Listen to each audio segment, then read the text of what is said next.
Welcome everybody. Welcome delegates. Welcome our web viewers and future web viewers. My name is Sean Blanton. I'm a senior systems engineer here with AirTight.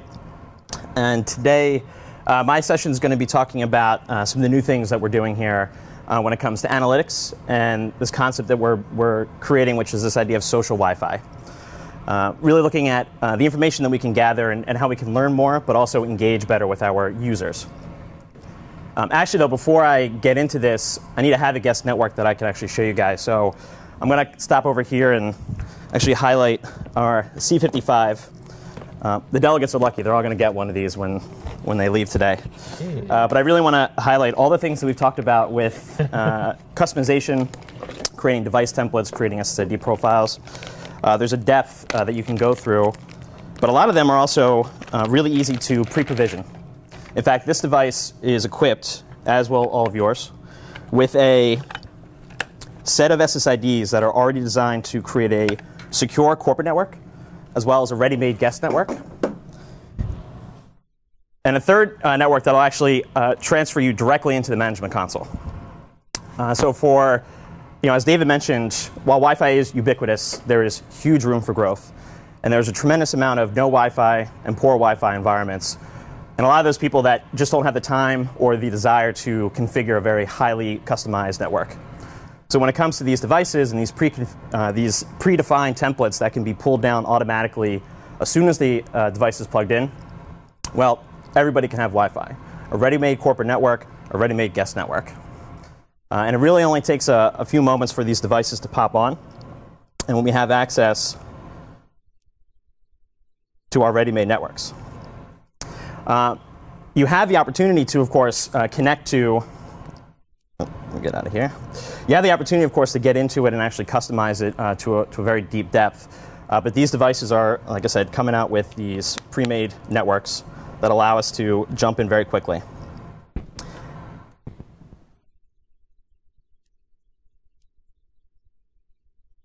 And what I'll do is I'll actually jump into our guest network that we created for the delegates. The delegates had an opportunity to really jump in a little bit earlier than everybody else out there when it comes to experiencing our social Wi-Fi. And I want to give everybody an opportunity to really get a good view into that. Oop. Give me a second here.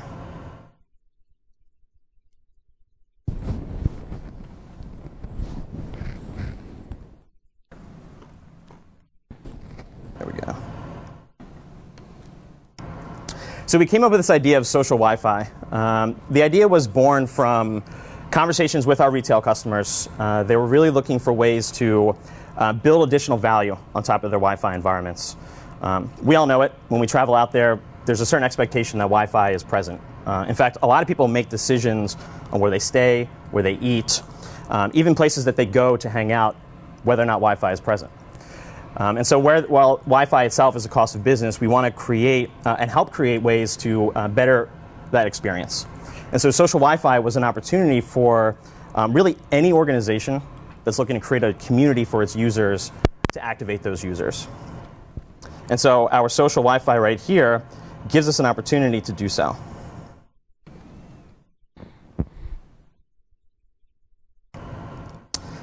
Social media is a path that we all know, and the delegates are very active on Twitter, to communicate to larger audiences, to create virtual meeting places, be it Facebook, be it Twitter, even LinkedIn from a corporate standpoint. So for us to be able to actually create our network and utilize social media as a way to communicate with those users. So here's a sample network that might come up in terms of a guest opportunity. Now, what we want is to provide Wi-Fi. And we also want to create this program that our users can opt into in order to better interact with the particular organization. So if you're not social, and I know some of the guys mentioned that they may not be so, well, we have an opportunity to get onto the Wi-Fi. We're certainly not looking to take that away from anybody. Can you hit the back button? I just want to see how small that was again. Okay. I didn't see it. All of our terms of use in terms of our guest networks, communicating to the user just what's expected, both from an acceptable use, terms of use. Obviously, your privacy policy would be implemented here as well. is all mandate to connect to any type of Wi-Fi. But I'm a social guy, so I'm going to take you through some of these social network logins. What's really great, too, is in addition to our terms of use, let's take Twitter, for example. You're pushed, if you're not already logged in, to the authentication page using the APIs of these social channels. And you're presented again with an opportunity to understand just exactly what it is that we're asking for. And again, it's not really much. We want an opportunity to communicate to you as a user. But the social media channel itself actually presents that as well. So the end user knows exactly what they're getting themselves into. Well, can I have to interrupt. Can you go back, please? Sure. I don't mean to beat you up too bad, but you said the user knows exactly what they're getting into. Well, I would say the typical Twitter user is very used to allowing things like this to access your Twitter feed and like be able to read your whatever. Well, I don't dispute that, but my point is see who you follow. Why? So from this perspective, this is actually the highest level of information that can be gathered from in terms of Twitter, and it's really based off the APIs that they've created. So this is information that they give out on your public profile. So it's not necessarily our decision to pull this, but the highest level public information we can get from Twitter. You can't go up one more level and not see the follow? Yeah, any app that you tie into. You can just go to the website and see who you follow. Tweets, yeah, like Twitter implements the API, so if it's already out public on the internet, doesn't make a lot of sense. It's Twitter's API, exactly. And actually, to your point, a lot of studies have been done recently. Harvard Business Review, IBM actually came with a study. More and more people are certainly willing to give that information out, expecting rewards in return, and also understanding that it's less of a scary thing to share this information. We're in a more and more communicated world.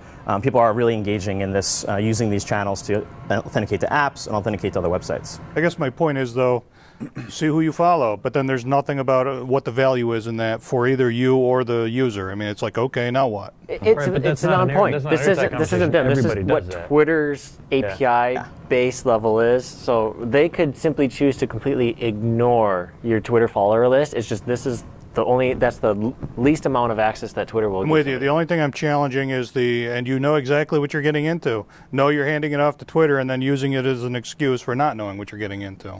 Well, so I would say that the knowing what you're getting into is actually defined on the organization. So let's take an example, and I mean retail is something that is very common using this, but let's take education, for example. And I've been going through Twitter. I want to highlight Facebook because there's a lot we can do with Facebook as well. I'm already logged into Facebook, so it actually ports me right to a stepping page. In this case, we've created an app in Facebook that allows us to like our page. Very simple. Liking the page redirects me right to the Wi-Fi access. We can always provide the option to say, hey, like us if you like, but you don't have to. This is just one app that's created in Facebook. Facebook has a lot of opportunity to create apps that connect to forums or discussion panels to create surveys, to show images. And think about a school that wants to broadcast to its students every time they log onto the Wi-Fi, after-school events, events that are coming up. Parents who come to PTA meetings and want to be another place to show them events that are on the schedule or speakers that are coming to the university. And that's just one example. Like I said, any organization that is really looking to build a community and to utilize things like Facebook, which are becoming really the mainstay for online communities as far as communication and connecting out and creating this virtual setting, we can put that right here. And we've chosen to utilize the like option, but really the option's yours, depending upon your depth of knowledge of Facebook and what we can do to work with you on that. And I'm going to come through here. So I like AirTight, of course, so I'm going to like us on Facebook, redirect right to the Wi-Fi. You wouldn't have Wi-Fi access?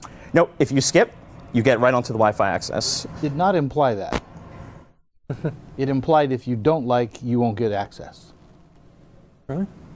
Well, it can certainly be modified in terms of the pages. All of this is customizable, both on that page and these front pages. So that can be much more clear if that needs to be. Let me just get through here real quick. My Facebook session must have ended. Perfect. So that's the experience. And like I said, there's a lot you can do with it. There's a lot of levels of service that you can provide, whether you encourage that like option, whether you make it an option. You could choose not to even show that at all. Again, the idea is we're building this community. And so from an administrative purposes, there's a lot that we can now gather from that information. So let me show you here the back end of our guest manager portal. The portal the term we use, portal, is an experience. And in this particular experience that I've created, that I just went through, all the elements that I can customize, the bundles that I can create, again, completely in your hands, we can take it on as well. I really want to highlight the analytics that we can pull from this. So here you go. As far as all of our users that have opted into our program, who've agreed to join this particular reward program or community, we now have information about them. We know the channels that they're logging in through, age distributions, gender distributions, loyalty. All of these graphs are interactive. I come in, I zoom in, I highlight certain areas. So a lot that I can do here from to get this information, to share it with others. And then again, depending upon the use case, we also have the direct information here. So I can reach out to my users. I'll give you another example. Anthony, who runs our entire tech services team, has a friend who does marketing for charitable events, nonprofits. They would love to talk to every single person at an event, but they just don't have the opportunity to do so. But these are guys and girls that want to be reached out to. They want to donate. They want to be involved. Here is our sign-up page. Here is where I share with you the way that you can contact back to me. I want you to contact me. And so I have opportunities to not only learn about them, but gather information like email addresses, get locations. I have visit counts. I have the last visit date. So in terms of reward programs, I can reward people who have come in during certain periods of the day. Think about a store who broadcasts through Twitter. Everyone who comes in, signs on our Wi-Fi, is going to be offered this reward, coupon, discount, whatever the case may be. I can now catalog that, reward those users, and there was questions about, well, what's the benefit? Well, that's just it. Whatever the organization decides to use this information, that is the reward. And that's how customers and users understand and want to be a part of that program. So if a customer that you're working with, say a retail customer, already has back-end reward systems that are tied into a loyalty program or an app or something that they're pushing on people's phones, are you able to tie this kind of information into those systems? So at this stage, we're actually actively working with a lot of our retail customers to do just that. It's a simple matter of creating the APIs to make those communications. So the possibility there is yes. This is actually one of the newest things that AirTight has done, so it's in constant evolution and growth. And that's just exactly one thing that we're working on right now. So what's the state of analytics for probing clients? Are you down to that level where you're talking about just gathering beacons out of the air and doing location analytics from just passive clients that are just walking through the space? Actually, it's a perfect segue. Well, then cool, I have another question. Sure. Or not. State of Hotspot 2.0 support in the product? 8.11u? Does it sound like, no, not at this point. Not at this time. Yeah. Okay, all right. So, anonymous analytics. So that is the second stage to this, because where this is our opt-in program, we want to learn about our customers. We also want to be able to provide insight into the air, what's out there. And this is where we can look at it from a pure anonymous perspective and gain a lot of additional insight. At this stage, I've actually tied my system directly into my Wi-Fi system. So this is exactly what Costu was showing you here, our location tree. And what I have is graphs that allow me to interact and look at this data at the push of a button. So I can zoom into any particular area, for instance, coming into our Mountain View office, and actually get updated statistics on, in this case, what times of the day people are coming through. I can also look at information surrounding dwell time. So this shows me the times that people come through per day and per location. I also have dwell time, how long people are spending in a given location or on a given day. Again, whether it's from a marketing perspective, whether it's from an organizational and operational perspective, this is incredible information that we can gather that has really eluded a lot of organizations up to this point. And what is there a threshold to say, hey, if I hear, is there a sensitivity threshold for how well I can hear clients to assume that they were in my facility? Actually, that involves understanding certainly the properties of RSSI, and I'm about to hop into what we can do with the raw data. And we can do things like that, exactly. This, as far as the GMP, the Guest Manager Portal, again, constant state of evolution. A lot of the graphs I'm about to transition to will be making their way into an interactive format. Again, making it really nice to be able to zoom in, map out certain properties. But we can take this information and we can look at it in raw fashion. For those dwell times, that's people who are authenticated or just people who have their wireless cards on? The second. So this information, again, what we call anonymous or visibility analytics, are those who are in the vicinity of our sensors that have a Wi-Fi enabled device with Wi-Fi turned on. They're beaking out, as we all know these clients do, and we can capture that and understand trends and statistics based off of that visibility. So again, we looked at dwell time, how long users are spending on any given day. The power of the raw data, and certainly at this stage, even working with Excel, is that I can mix and match this information to a very high degree. Per location, looking at grand totals. I have per day, so actually when people are coming through. But we can get a little bit deeper here. So what if we want to understand our repeat users? This data actually is 1 month period. So I pulled 1 month's full statistics over the course of, it was about 6 to 8 locations. And I can actually see who came once in that time period, who came multiple times in that time period. This is less about maybe rewarding these loyal customers, but it's understanding how many people and why single visit users act the way they do. Certainly per location this is important, but if I want to understand my non-loyal customers, my non-loyal users, and see what day they came in, well, I can map this to particular promotions, particular events. If I'm an organization that sponsors events, and I have booths at those events, I might want to understand my total visitors that came in my vicinity of my booth, and then understand how well that might have been working in the future by comparing that information to locations that surround it and the areas that we're trying to pull people in based off that event. So when you exported this, it went directly into this Excel with everything already graphed. So raw data, and you did this. Yeah, so it was pulled down in raw data.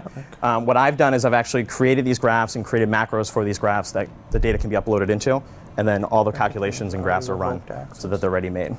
And like I said, a lot of this is moving its way into the interactive portals so you can have them on demand. I just wanted to clarify one thing. Are you gathering passive data, in this case, about people passing by, or is it always opt-in that you have to click and actually join the SSID to opt into the data that's being gathered? This is the passive information, the anonymous information. So this is those users that actually are walking by that have their devices turned on, and then we're gathering that information as they beacon, as they do. Okay. Nothing that ties to any individual and could not. Even when you pull that information out, there's nothing that would have any connection to a single particular user. So when you pull the raw data out, can we see that? Can we see that? Because at this point, what you're talking about doing is taking and dumping all your data and using Excel to do your database calculations, if you will, right? Instead of leveraging something in the cloud or an actual database application. It would be interesting to actually see the raw data and what it looks like. Yeah, I mean, it's a CSV file. I mean, my raw data has a tremendous number of calculations that I've added to it, but it's all just row-based, and any CSV would be able to upload into a reporting tool or a CRM or database tool, and then could be mapped accordingly. Get a copy of your spreadsheet with your calculations?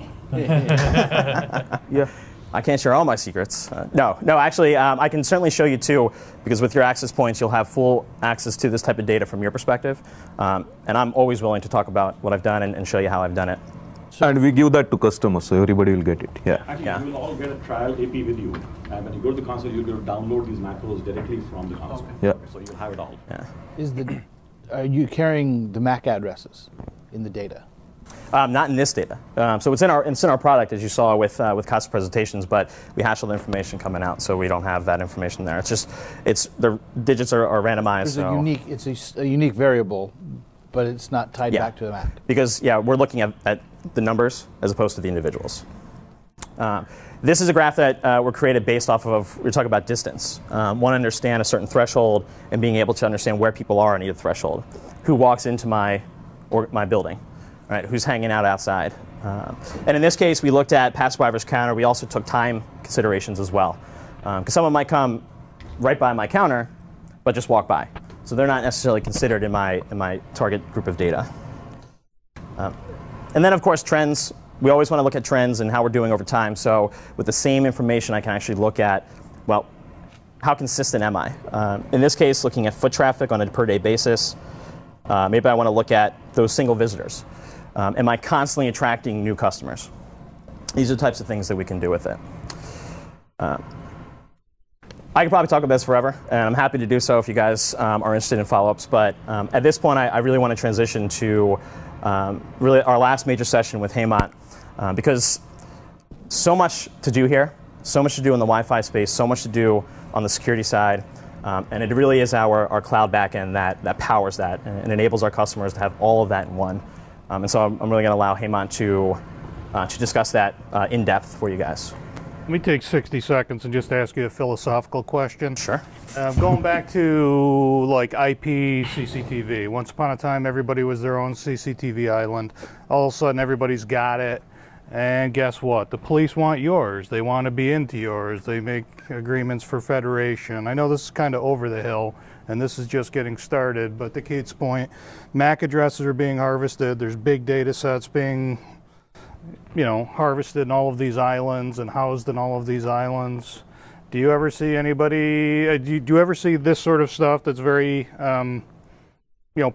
made to generate profits, made to be acted on? It's actionable intelligence made to increase the bottom line. But you can also do other things with it. Do you, again, I know it's philosophical. You mean like cell companies tracking your cell phone? Yeah, but I'm just saying this is, yeah, absolutely. I mean, that's exactly what you're talking about doing, right? Yeah, so do you see other people wanting to buy or tap in or expect to be let in because they've got the right uniform or the right credential to this stuff at some point? I mean, so I speak for myself and for no one else. I mean, I think that this data can be used very responsibly and by those types of people to do very good things for it. But I mean, from an AirTight perspective, are we willing to give this out and have customers? No, it's the customer's data, and it's their decision. Right, and I'm talking obviously beyond AirTight. I'm talking just in general, because everybody is doing this. Yeah. Now, like I said, I think that it can be used very responsibly. It could also be used irresponsibly, and it really is on us to make the decision. But I encourage this because I do think that there's a lot of value to be brought to the user experience by understanding this information. Thank you. And it far outweighs the potential for misuse. So do you guys store the actual MAC addresses and hash it for the reports, or do you guys just store the hashes? For the analytics information, it's hash, but for security, for PCI compliance scanning, you're required to store it. So depends on the application, yes.